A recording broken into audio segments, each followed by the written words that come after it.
Okey, sebenarnya saya sendiri pernah consider untuk beli motosikal ni. Masa tu pun saya rasa motor ni dah cukup murah dah. Masa tu yang previous punya model lah, bukan yang CF Lite ni. 250 NK kak. Masa tu dia jual dalam harga 13,000 something lah. Masa tu pun saya rasa ini sebuah naked bike yang harga dia agak murah. Tapi masalah yang ini bawah 10,000. To be precise, harga dia dalam RM9,888 je.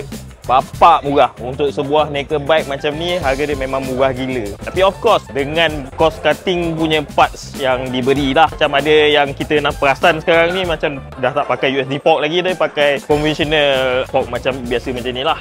Dan ada beberapa benda lagi yang saya perasan dekat sini.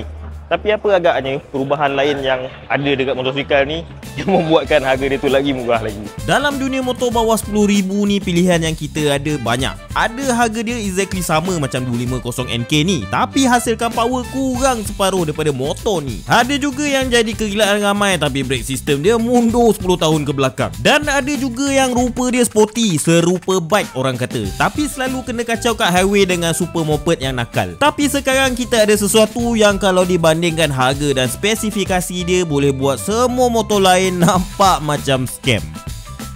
Assalamualaikum warahmatullahi wabarakatuh kepada penonton YouTube channel Gear Nak.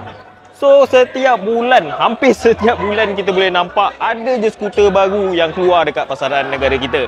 Tapi yang ni dia lain sikit. Yang ni naked bike 250 yang paling mampu milik. Sekarang ni dia ada kat depan saya. Apa yang menarik ada dekat naked bike ni?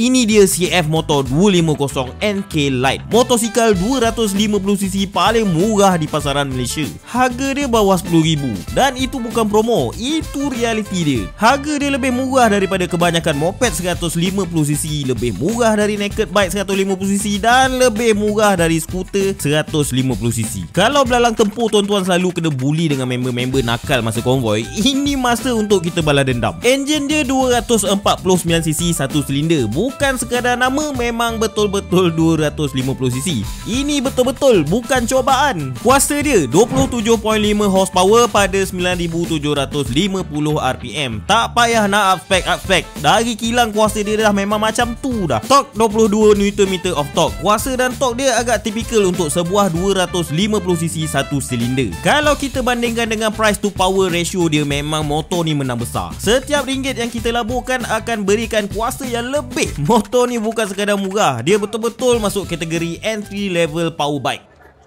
Enjin daripada harga bawah 10,000. Apa lagi kita nak daripada motosikal naked ni? Memang dah murah, memang berbaloi. Kalau saya tak beli lagi motor yang saya pakai tu, memang saya beli dah motor ni. Murah.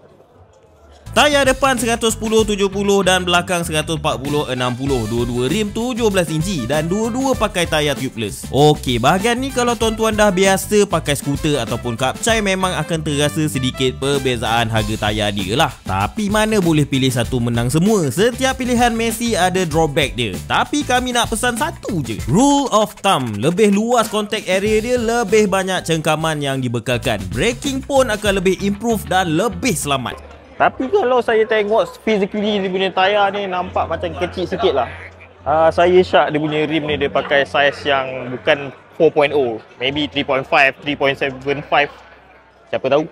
Sekarang ni kita beralih pula kepada bahagian brake. Lepas Enforce umumkan harga dia, kami terfikir ada satu benda ni. Mesti motor ni pakai ABS biasa-biasa je. Tapi tak tuan-tuan. Dia pakai dual channel ABS tuan-tuan. Dah 2025 ni, kalau cari motor baru, tolonglah cari motor yang at least ada ABS bahagian depan. Kalau dual channel macam ni memang bonus. Walaupun kita ada skill sekalipun, tapi kita tak tahu situasi apa bakal kita lalui kemudian hari nanti. Kalau tengok dia punya spek tadi, dia claim dia pakai kaliper depan tu jenis 4-pot. Tapi kita tengok physically tak rasa pula dia macam 4-pot. Rasanya lebih kepada twin pot. But at this price point, we have nothing to complain about. Dah murah dah, 4-pot buat apa, ada 2 channel ABS ni okey lah apa.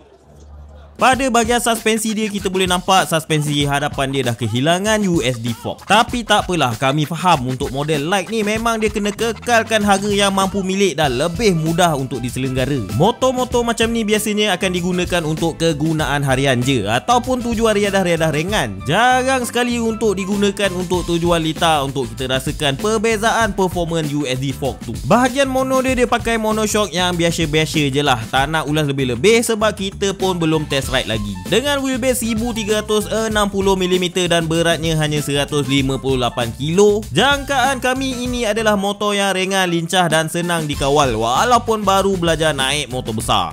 Okey, kalau difikirkan balik, kalau dia pakai telescopic fork ni pun okey je. Sebab kalau pakai telescopic fork ni, kita kurang sikit lah risiko untuk fork kita bocor. Nak kalau pakai USD fork yang jenis yang murah-murah ni, yang loya ni kan, nak murah punya pasal dia pakai USD fork yang tak berjenama, tak apa-apa tak. Baik pakai je telescopic fork yang jenis biasa ni. Bebas masalah. Motor ni harga dia dah cun dah. Tapi masalah dia orang macam saya yang berketinggian 162 cm ni. Kalau motor naked ni kita takut dia punya ketinggian tu tinggi. Tapi tak apa, saya cuba try naik atas dia. Tengok macam mana agak ketinggian. Si height motosikal ni berketinggian 795 mm. Tapi agak terperanjat juga sebenarnya 795 mm. Saya boleh letak kaki saya secara selesa dekat bawah ni. Namun kita tak boleh nak letak dua-dua kaki lah, ada terangkat sikit. Biasalah orang pendek-pendek ni memang akan ada masalah macam ni. Tapi at least saya duduk atas motor ni, saya boleh letak kaki saya dengan selesa sekali dan letak kaki kanan saya secara flat kat bawah ni. Okey, untuk riding position dia biasalah sebuah naked bike memang kedudukan dia agak upright macam ni. Dan kerusi dia ni saya boleh dapat rasakan ianya memang selesa lah. Lembut untuk sebuah naked bike, dia memang lembut.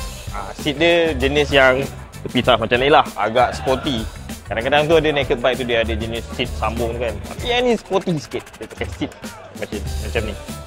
Features-features lainnya seperti meter digital yang minimalis, lampu LED, USB charging port Type A dan Type C, bateri 12V9AH, cukup besar untuk sokong semua lampu dan aksesori dia. Pada harga yang macam ni memang sukar untuk kita menolak tawaran yang sebaik ni. Perkataan baik beli tu, kalau kita referkan baik beli tu kepada motor ni, rasanya inilah satu-satunya masa kami rasakan perkataan baik beli tu memang sepatutnya digunakan.